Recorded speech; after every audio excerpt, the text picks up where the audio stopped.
ग्रामपंचायतींचा आज निवडणूक निकाल जाहीर होणार आहे। कोण होणार गावचा सरपंच याकडे सगळ्यांचं लक्ष लागलेलं आहे। सर्वात जलद अचूक निकाल लोकशाहीवरती आपल्याला पाहायला मिळणार आहे। गावगाड्याचा कारभारी आज ठरणार आहे। ग्रामीण महाराष्ट्रावरती नेमकी कुणाची पकड आहे हे आज सिद्ध होणार आहे। लोकांच्या मनामनामध्ये कोणता पक्ष आहे याची चाचपणी आज होणार आहे आणि याचे निकाल आपण लोकशाही मराठीवरती पाहू शकताय। 2359 ग्रामपंचायतींचा आज निवडणूक निकाल लागणार आहे। कोण गावाचा सरपंच होणार, कोण गावगाड्याचा चालक होणार याकडे सगळ्यांचं लक्ष लागलेलं आहे आणि याचा निकाल जलद आणि अचूक निकाल लोकशाहीवरती आपण पाहू शकणार आहे। गावगाड्याचा कारभारी कोण होणार आहे याची उत्सुकता सगळ्यांना लागलेली आहे।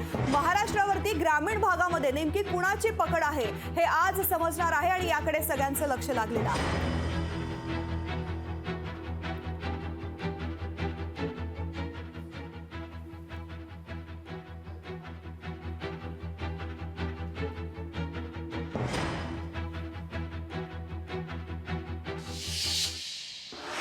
तर राज्यामधील 2359 ग्रामपंचायतीचे मतदान पार पडलेलं आहे। आज ग्रामपंचायतींमधील नव्या कारभाऱ्यांची निवड होणार आहे।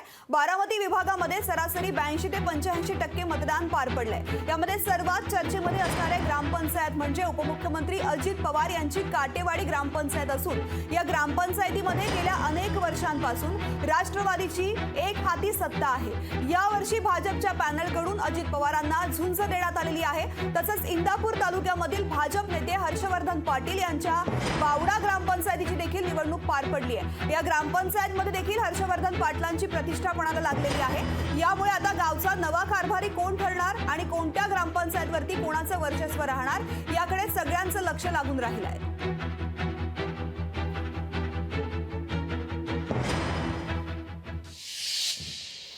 आणि ग्रामपंचायतीचा निकाल आज लागणार आहे आणि याची उत्सुकता सगळ्यांना लागलेली असताना आमचे प्रतिनिधी विकास सध्या बारामतीहून आपल्या सोबत थेट जोडले गेलेत। विकास, काल मतदान झाल्यानंतर आता उत्सुकता आहे मतमोजणीची आणि त्यानंतर येणाऱ्या निकालाची। काय एकूणच सध्याच्या घडामोडी मतदान मोजणी केंद्रावरती घडतात? नक्कीच तृप्ती, काल बारामती तालुक्यामध्ये 31 ग्रामपंचायतीसाठी निवडणूक पार पडली, तर इंदापूर तालुक्यामध्ये 6 आणि पुरंदर तालुक्यामध्ये 15 ग्रामपंचायतीसाठी निवडणूक पार पडली। यामध्ये आता गावगाड्याचा कारभारी नक्की कोण हे आज ठरणार आहे। काल हे निवडणूक प्रक्रिया पार पडली आणि आज आता 10 वाजता प्रत्यक्ष मतमोजणीला सुरुवात होणार आहे आणि यामध्ये अनेकांचं भवितव्य या मतपेटीत कैद झालेलं आहे। यामुळे आता सगळ्यात चर्चेली जाणारी ग्रामपंचायतमध्ये उपमुख्यमंत्री अजित पवार यांचे काटेवाडी। गेल्या अनेक वर्षांपासून काटेवाडीमध्ये राष्ट्रवादी गटाची एक हाती सत्ता आहे। मात्र आता या वर्षी भाजपच्या बहुजन ग्रामीण विकास पॅनलकडून त्यांना करवी झुंज देण्यात येते। मात्र आता दुसरीकडे पाहिलं तर राष्ट्रवादी फुटीनंतर ही राष्ट्रवादी काँग्रेसची पहिलीच निवडणूक आहे। कुठेतरी अजित पवारांचा एक गट या ठिकाणी काटेवाडीमध्ये कडवी झुंज देताना पाहायला मिळतोय। तर दुसरीकडे माजी मंत्री असलेले हर्षवर्धन पाटील यांच्या देखील बावडा ग्रामपंचायतीची काल निवडणूक पार पडली आणि यामध्ये त्यांना राष्ट्रवादी काँग्रेसकडून कडवी झुंज देण्यात आली। एकंदरीत काल जी मतदान प्रक्रिया पार पडली यामध्ये आता आज गावगाड्याचा कारभारी कोण हे ठरणार आहे। मात्र आता अनेक दिग्गज नेत्यांची देखील प्रतिष्ठा पणाला लागल्याचं पाहायला मिळतंय। याच्यामध्ये उपमुख्यमंत्री अजित पवारांची प्रतिष्ठा आता काटेवाडी ग्रामपंचायतमध्ये पणाला लागली, तर इंदापूर तालुक्यातील बावडा ग्रामपंचायतीमध्ये हर्षवर्धन पाटलांची प्रतिष्ठा पणाला लागली। यामुळे आता येणाऱ्या कालावधीमध्ये ही निवडणूक म्हणजे आता एक लोकसभेची चाचपणी म्हटलं तरी वावगं ठरणार नाही, कारण आता येणाऱ्या काही कालावधीमध्ये लोकसभा निवडणुका ह्या तोंडावर आलेल्या आहेत आणि झालेली ग्रामपंचायत निवडणूक ही एक त्याची चाचपणी होती असं म्हटलं तरी काय वावगं ठरणार नाही। यामुळे आता बारामती तालुक्यामध्ये अजित पवारांची आणि इंदापूर तालुक्यामध्ये हर्षवर्धन पाटलांची प्रतिष्ठा पणाला लागली। यामुळे आज गावगाड्याचा कारभारी नक्की कोण ठरतोय हे पाहणं महत्त्वाचं ठरणार आहे। प्रतिनिधी मंगेश जोशी सुद्धा आपल्या सोबत जोडले गेलेत। मंगेश, जळगावमध्ये नेमकी आता निवडणुकीचे निकाल लागणार आहेत, उत्सुकता शिगेला पोहोचलेली आहे, काय एकूणच परिस्थिती पाहायला मिळते? नक्कीच तृप्ती, जळगाव जिल्ह्यात काल झालेल्या 151 ग्रामपंचायतीच्या मतदानाची आज मतमोजणी होणार आहे। सकाळी 10 वाजतापासून खरं तर मतमोजणीला सुरुवात होणार आहे। काल झालेल्या एकंदरीतच मतदानामध्ये जे आहे सुमारे 75% मतदान झालेले आहे। त्यामुळे दुपारी 12 ते 1च्या दरम्यान संपूर्ण 151 ग्रामपंचायतीचा निकाल जो आहे हा हाती येणार आहे। दरम्यान पक्षाच्या चिन्हावर जरी ही निवडणूक होत नसली तरी पक्षाचं वर्चस्व या निवडणुकीवर पाहायला मिळतंय। त्यामुळेच जिल्ह्यातील ग्रामविकास मंत्री गिरीश महाजन, पाणीपुरवठा व स्वच्छता मंत्री गुलाबराव पाटील तसेच मदत व पुनर्वसन मंत्री अनिल पाटील यांच्या मतदारसंघात जे आहे खरं तर यांचं वर्चस्व सिद्ध होणार का हे देखील पाहणं आजच्या या निवडणुकीच्या निकालाच्या माध्यमातून महत्त्वाचं ठरणार आहे। प्रामुख्याने यात सर्व नेत्यांच्या प्रतिष्ठा ज्या आहे खरं तर आज पणाला लागल्याचं पाहायला मिळते आहे। नेमकं ग्रामस्थांनी कोणाच्या पदरात जे आहे आपलं मत दिलेलं आहे हे देखील अवघ्या काही वेळात जे आहे ते स्पष्ट होणार आहे। मात्र प्रत्येक जिल्ह्यातील मतमोजणी केंद्रावरती जे आहे मोठा पोलीस बंदोबस्त हा देखील तैनात करण्यात आलेला आहे आणि 10 वाजता खरं तर मतमोजणीला खऱ्या अर्थाने सुरुवात होणार आहे। तृप्ती, निश्चित मंगेश, असाच राहा। यवतमाळमध्ये थेट जाऊयात। यवतमाळमधून संजय राठोड आमचे प्रतिनिधी आपल्यासोबत जोडले गेलेत। संजय, वेगवेगळ्या भागांमध्ये ग्रामपंचायत निवडणुका होत असताना त्या स्थानिक पातळीवरच्या असल्या तरी सुद्धा राजकीय नेत्यांची प्रतिष्ठा त्या ठिकाणी पणाला लागलेली असते। यवतमाळमध्ये काय परिस्थिती? यवतमाळ जिल्ह्यामध्ये 37 सार्वत्रिक निवडणुका ज्या आहेत ग्रामपंचायतसाठी झाल्या होत्या आणि 94 ज्या आहेत पोटनिवडणुका झाल्या होत्या आणि काही ग्रामपंचायत आहेत तर त्यामध्ये आहेत पहिल्यांदा सरपंचासाठी निवडणूक झाली आहेत। तर आज जर पाहिलं तर या ठिकाणी जर पाहिलं तर सकाळी 10 वाजल्यापासून मतमोजणीला सुरुवात होणार आहे। एकंदरीत पाहिलं तर पालकमंत्री संजय राठोड असो किंवा खासदार भावना गवळी असो, आमदार संदीप धुर्वे असो, आमदार अशोक उईके असो, आमदार जे आहेत ससाने असो किंवा आमदार जे आहेत संजय बुटकुलवार जो असो, यांच्या मतदारसंघामध्ये जे आहेत थेट शिंदे गट वर्सेस भाजपा अशा प्रकारची जी आहे निवडणूक या ठिकाणी लढण्यात आलेली आहे। एकंदरीत पाहिलं तर एकीकडे जर पाहिलं तर भाजपाचे आमदार आणि दुसरीकडे जर पाहिलं तर शिंदे गट या दोन्ही जे आहेत आमने सामने या ठिकाणी आलेले आहे। एकंदरीत या ठिकाणी जे आहे 10 वाजता ज्या मतमोजणीला सुरुवात होणार आहे आणि सरपंच किंवा ग्रामपंचायत कोणाची याकडे जे आहे दोन्ही पक्षाचं लक्ष सुद्धा लागलेलं आहे। मात्र एकीकडे जर पाहिलं तर खासदार भावना गवळी आणि पालकमंत्री संजय राठोड, दुसरीकडे जर पाहिलं तर भारतीय जनता पार्टीचे जे आमदार आहेत यांची जे आहे प्रतिष्ठापनाला लागलेली आहेत। तृप्ती, निश्चित संजय, असेच सोबत राहा। धाराशिवमध्ये जाऊया। धाराशिवमधून ओमकार कुलकर्णी आपल्यासोबत जोडले गेलेत। ओमकार, खरं तर ग्रामीण भागामध्ये जेव्हा मतदान होतं त्यावरती मोठा प्रभाव हा शेतकऱ्यांचा असतो, कारण शेती हा सगळ्यात महत्त्वाचा व्यवसाय हा ग्रामीण भागामधला असतो। धाराशिवमध्ये मतदानावरती कशा पद्धतीचा शेतकऱ्यांचा प्रभाव आहे आणि एकूणच आत्ताची परिस्थिती काय, कसे निकाल येतील अशी अपेक्षा आहे? नक्कीच तृप्ती, जर पाहिलं तर धाराशिवमध्ये जे आहे ते सर्वात जे काही कुटुंबांचं जे काही साधन आहे ते प्रमुखतः शेती हेच आहे असं समजलं जातं। जर पाहिलं तर धाराशिव जिल्ह्यात देखील या निवडणुकांवर प्रामुख्याने जे काही शेतकरी आहेत तेच या निवडणुकांचे जे काही मतदार आहेत तेच असं म्हणावं लागेल। जर पाहिलं तर काल धाराशिवमध्ये जे आहे ते 5 ग्रामपंचायतीच्या सार्वत्रिक निवडणुका, त्याच पद्धतीनं 6 जागची पोटनिवडणूक जी आहे ती त्याचं मतदान संपन्न झालेलं आहे। आज या मतदानाची मतमोजणी जी आहे ती थोड्याच वेळात सुरुवात होणार आहे। आपण एका मतमोजणी केंद्राच्या बाहेर आहोत। या ठिकाणी जर पाहिलं तर अजूनही शांतता असलेली पाहायला मिळते। अजूनही लोक इथं जे आहेत ते जमायला सुरुवात झालेली नाही आहेत, कारण की धाराशिव जिल्ह्यात जर पाहिलं तर अत्यंत नगण्य प्रमाणात जे आहे ते ग्रामपंचायतीच्या या टप्प्यामध्ये निवडणुका होत आहेत। जर पाहिलं तर यामध्ये धाराशिव जिल्ह्यातील भाजपचे आमदार राणा जगजितसिंह पाटील असतील, खासदार ओमप्रकाश राजे निंबाळकर असतील, धाराशिवचे पालकमंत्री तानाजी सावंत असतील, या लोकांच्या ज्या प्रतिष्ठा आहेत त्या पणाला लागलेल्या कुठेतरी पाहायला मिळत आहेत। एकंदरीतच जर पाहिलं तर निकालाला जी आहे ती थोड्या वेळात सुरुवात होणार आहे। याच अनुषंगाने आता प्रशासनाने देखील मोठी तयारी केलेली पाहायला मिळते। तृप्ती, निश्चितच ग्रामीण भागामधल्या मतमोजणी सुरू झाल्यानंतर त्याचे निकाल थोड्याच वेळामध्ये स्पष्ट होतील। सगळे प्रतिनिधी आमचे आपल्यासमोर अपडेट्स मांडतायत, त्या संदर्भात त्यांचे धन्यवाद। आणि यानंतर सुद्धा ग्रामपंचायत निवडणुकीचे कल आपण जाणून घेणार आहोत। त्याआधी पुढे वळूयात, कोल्हापूरमधली महत्त्वाची बातमी आपण पाहूयात। कोल्हापूरमध्ये ग्रामपंचायतींच्या मतमोजणीला सुरुवात झालेली आहे। 74 ग्रामपंचायतींसाठी सरासरी 85% मतदान झालंय। गावचा कारभारी कोण लवकरच ठरणार आहे आणि सर्वात जलद निकाल तुम्हाला लोकशाहीवरती पाहता येणार आहेत। मतमोजणी केंद्राबाहेर निकाल ऐकण्यासाठी मोठ्या प्रमाणात गर्दी सुद्धा झालेली आहे। कोल्हापूर जिल्ह्यामधील 74 ग्रामपंचायतींच्या थेट सरपंच पदासह सदस्य पदासाठी तर 11 ठिकाणी सदस्य पदासाठी झालेल्या पोटनिवडणुकीची प्रक्रिया अत्यंत चुरशीनं पार पडली। यामध्ये जिल्ह्यामध्ये सरासरी 85% मतदान झालं असून टोकाची ईर्ष्या असल्यामुळे अनेक ठिकाणी बाचाबाचीचे प्रकार सुद्धा घडलेत। दरम्यान आज तालुक्याच्या ठिकाणी मतमोजणीला सुरुवात होणार असून नेत्यांची प्रतिष्ठा सुद्धा आपणाला लागलेली आहे। दरम्यान थोड्याच वेळामध्ये प्रत्यक्ष मतमोजणीला सुरुवात होणार आहे।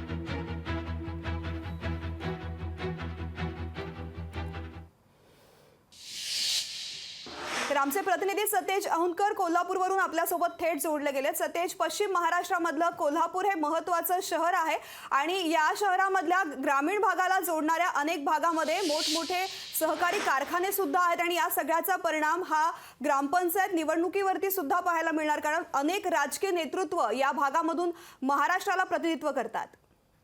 फोनो कट झालाय, फोनो कट सतेज, माझा आवाज पोहोचतोय आपल्यापर्यंत? तर कोल्हापूरमध्ये सुद्धा मतमोजणीला सुरुवात झालेली आहे. सगळ्याच नागरिकांनी, इथल्या ग्रामस्थांनी निकाल ऐकण्यासाठी मतमोजणी केंद्राबाहेर गर्दी केलेली आहे. कोल्हापूर जिल्ह्यामधल्या 74 ग्रामपंचायतींच्या थेट सरपंच पदासह सदस्यपदासाठी 11 ठिकाणी सदस्यपदासाठी झालेल्या पोटनिवडणुकीची प्रक्रिया अत्यंत चुरशीनं पार पडली. यामध्ये जिल्ह्यामध्ये सरासरी 85% मतदान झालं असून टोकाची ईर्ष्या असल्यामुळे अनेक ठिकाणी बाचाबाचीचे प्रकारही घडले आहेत. सतेज अहनकर आमचे प्रतिनिधी कोल्हापूरहून आपल्यासोबत जोडले गेले. सतेज, थोड्याच वेळामध्ये मतमोजणीचे निकाल हाती यायला सुरुवात होईल. काय एकूणच या संपूर्ण निवडणूक प्रक्रियेमध्ये कशा पद्धतीचा एक कल आपल्याला पाहायला मिळालेला होता आणि महत्त्वाचे राजकीय नेतृत्व कोल्हापूरमधून आहेत आणि त्यामुळेच ग्रामपंचायत निवडणुकीमध्ये त्यांची सुद्धा प्रतिष्ठा पणाला लागल्याचं पाहायला मिळतं? नक्कीच कोल्हापूर जिल्ह्यातल्या ज्या ग्रामपंचायतींसाठी जे मतमोजणी आहे ती सुरुवात झालेली आहे. सकाळी 8 वाजल्यापासून या सगळ्या केंद्रांवरती विशेषतः तालुक्याच्या ठिकाणी ही मतमोजणी सुरुवात झालेली आहे. पहिली फेरी जी आहे ती आता मोजून झालेली आहे. त्यामध्ये पहिला प्रभाग आपण म्हणू शकतो. या प्रभागाचे निकाल जे आहेत ते हाती यायला आता सुरुवात झालेली आहे. खरं तर पुढील 1 तासाभरात संपूर्ण कल स्पष्ट होईल. मात्र सुरुवातीला जे नागदेववाडी जे गाव आहे, शिवाय चिंचवाड गाव आहे, यामध्ये खरं तर सत्ताधाऱ्यांमध्येच कुठेतरी एक विजयाचा सूर आहे तो या ठिकाणी पाहायला मिळतो. त्यामुळं कार्यकर्ते जे आहेत ते आता मतमोजणी केंद्राच्या बाहेर जमायला लागलेले आहेत आणि त्या ठिकाणी आता विजयाचा जो जल्लोष आहे किंबहुना घोषणाबाजी आहे ती या ठिकाणी पाहायला मिळते. खरं तर करवीर तालुक्यातील धोंडेवाडी नावाचं जे ग्रामपंचायत आहे, ही ग्रामपंचायत देखील आता शिंदे गटाच्या ताब्यात जाण्याची जी आहे ती शक्यता आहे ती वर्तवण्यात आलेली आहे. कारण जवळपास सर्वच जागांवरती शिंदे आघाडीचे जे उमेदवार आहेत त्यांच्याकडे सगळा कल आहे तो आता दिसून येतोय. काही वेळातच याबाबतची घोषणा आहे ती देखील होऊ शकते. मात्र एकूणच जर पाहिलं तर आता जे चुरशीनं 85% मतदान झालेलं होतं त्या अनुषंगानेच आता कार्यकर्ते आहेत ते मोठ्या प्रमाणावरती जमलेले आहेत आणि ते आता जल्लोष करताना या ठिकाणी आपल्याला दिसून येत आहेत. मात्र कोणताही अनुचित प्रकार घडू नये म्हणून पोलीस दक्ष झालेले आहेत. कारण आपल्याला माहिती आहे की ग्रामपंचायत निवडणूक म्हणलं तर टोकाचा संघर्ष आणि ईर्ष्या ही शिगेला पोचलेली असते. त्यामुळेच ही दक्षता घेतल्याचं आपल्याला दिसून येतंय. काही वेळातच या सगळ्या निवडणुकीचा स्पष्ट निकाल आहे तो आपल्या हाती येईल. निश्चित सतेज, राज्यामध्ये गेल्या 2 वर्षामध्ये मोठ्या प्रमाणात घडामोडी घडलेल्या आहेत आणि या घडामोडींचा परिणाम कशा पद्धतीनं ग्रामपंचायत निवडणुकांवरती होताना पाहायला मिळतो? कोल्हापूर जिल्ह्याचा जर विचार करायचा झाला तर कोल्हापूर जिल्ह्यात महाविकास आघाडी आणि महायुती ह्या दोन्हीही स्ट्रॉंग आहेत. मात्र सध्या ग्रामपंचायत निवडणुकीत ह्या सगळ्या पक्ष लेवलच्या बाबी आहेत त्या फार कमी होताना दिसून आलेल्या आहेत. करवीर तालुक्यामधली पहिली ग्रामपंचायतीचा निकाल समोर आलेला आहे आणि ही निवडणूक शिंदे गटानं जिंकल्याचं पाहायला मिळालेलं आहे. कशा पद्धतीनं या ठिकाणी जल्लोष पाहायला मिळतोय? नक्कीच मी मगाशी सांगितलं की करवीर तालुक्यातील जी धोंडेवाडी जी ग्रामपंचायत आहे या ग्रामपंचायतीसाठीचा जो निकाल आहे तो हाती आलेला आहे.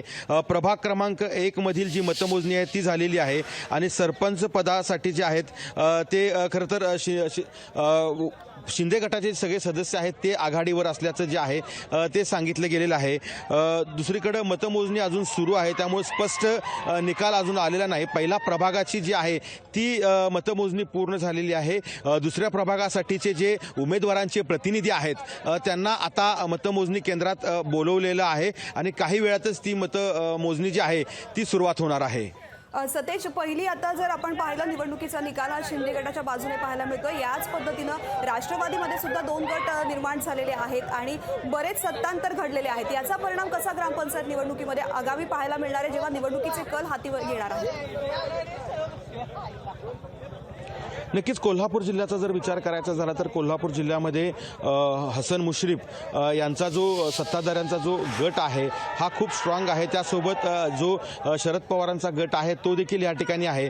मात्र सध्या पालकमंत्री हसन मुश्रीफ आहेत त्यामुळे त्यांचं पारडं जड असल्याचं दिसून येतंय. त्यामुळे जो कागलचा पट्टा आहे विशेषतः कागल असेल, आजरा असेल, चंदगड असेल या भागामध्ये ह्या सगळ्या पालकमंत्री हसन मुश्रीफ यांच्या राष्ट्रवादीला चांगलं मतदान आहे ते या ठिकाणी मिळू शकते. त्यांच्या जास्तीत जास्त जागा येऊ शकतात. मात्र पुन्हा एकदा हेच सांगतो की जरी निवडणुका झाल्या नसल्या तरी देखील स्थानिक ज्या आघाड्या आहेत त्या महत्त्वपूर्ण आघाड्यांच्या बाबतीत ह्या ज्या निवडणुका आहेत त्या झालेल्या आहेत. त्यामध्ये काही ठिकाणी जसं चिंचवडचा उल्लेख करता येईल. आपल्या चिंचवडमध्ये सतेज पाटील आणि धनंजय महाडिक यांचा जो गट आहे तो एकत्र येत स्थानिक पातळीवरती एक वेगळी आघाडी जी आहे ती निर्माण झालेली होती. त्यामुळं अशा अनेक ठिकाणी वेगवेगळ्या आघाड्या निर्माण झालेल्या आहेत. त्यामुळे एकूणच जर पाहिलं तर खूप मोठ्या प्रमाणावरती मतदारांनी अगदी ईर्षेनं मतदान केलं होतं आणि त्यामुळंच आता सर्वांचं जे लक्ष आहे त्या निकालाकडे लागलेलं आहे की या मतदारांनी कुणाच्या पारड्यात जे मतदान आहे ते केलेलं आहे आणि सगळ्यांचं लक्ष लागलेलं आहे आणि म्हणूनच मतमोजणी केंद्राबाहेर एवढ्या मोठ्या प्रमाणामध्ये गर्दी पाहायला मिळते, मोठ्या प्रमाणामध्ये जल्लोष पाहायला मिळतोय. सतेज, आपण इथे उपस्थित असलेल्या मतदारांबरोबर संवाद साधू शकलात, त्यांच्या भावना आपल्या प्रेक्षकांपर्यंत पोहोचू शकलात? नक्कीच मी प्रयत्न करतो. त्या ठिकाणी काही जे मतदार आहेत त्यांच्याकडे पोहोचण्याचा प्रयत्न करतो. दादा इकडे या. आपल्याकडे सांगवडेवाडीचे काही या ठिकाणी मतदार आहेत, आपण त्यांना देखील विचारू शकतो. काय सांगाल, कोणता विजय झालेला आहे, कुणाचा विजय झालेला आहे? मी सांगोड्यावरून बोलतोय. जटेश्वरी परिवर्तन आघाडीचा विजय झाला आहे. विजय म्हणजे 1 नंबरचा निकाल लागला आहे. फक्त 1 नंबरमध्ये आमच्या 3 सीट आल्यात आणि सरपंच पदाची सीट पण आघाडीवर आहे. तुम्ही या ठिकाणी आनंदोत्सव देखील साजरा करताय? आनंदोत्सव करतोय, पण आम्ही तिन्ही पॅनेलचा निकाल लागल्याशिवाय आनंदोत्सव जास्त करणार नाही. मात्र तिन्हीमध्ये आमचं 100% सगळे सीट आहेत आणि 10-0 ठरवलेलं आहे. आम्ही 10-0 होणारच. का विशेष मतदारांनी का तुमच्या बाजूने कौल दिला? मतदार म्हणजे आम्ही आजपर्यंत संपूर्ण प्रामाणिकपणे आम्ही काम केले आणि आमच्या सगळ्या कार्यकर्त्यांच्यात आणि आमचं हे जे आहे म्हणजे सरपंच पदाची जी सीट आहे ती खरोखर प्रामाणिकपणे निस्वार्थी काम करते आणि त्याला चिन्ह हिरा मिळाला, तो खरोखरच हिरा आहे. त्यामुळे आमच्या गावाने ह्या हिऱ्याला चमकवायचं असं ठरवलंय आणि हिरा हा आमचा चमकणारच आहे.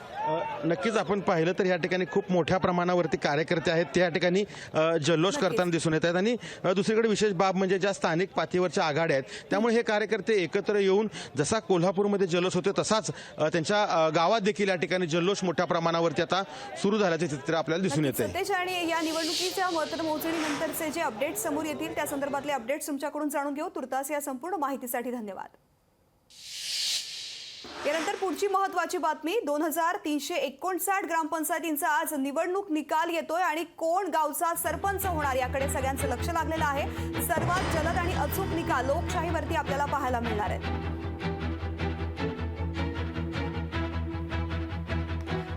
छत्रपती संभाजीनगरवरून आमचे प्रतिनिधी सचिन बडे थेट आपल्यासोबत जोडले गेले. सचिन, छत्रपती संभाजीनगरमध्ये मतमोजणी केंद्रावरती कशा पद्धतीने उत्साह पाहायला मिळतोय, कसे कल येण्यास सुरुवात झालेली आहे?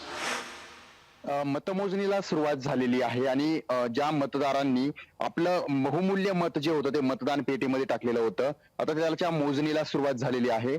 आणि ही निवडणूक प्रतिष्ठेची असते आणि या प्रतिष्ठेसाठी दिग्गज नेत्यांनी सुद्धा प्रतिष्ठा पणाला लावलेली असते.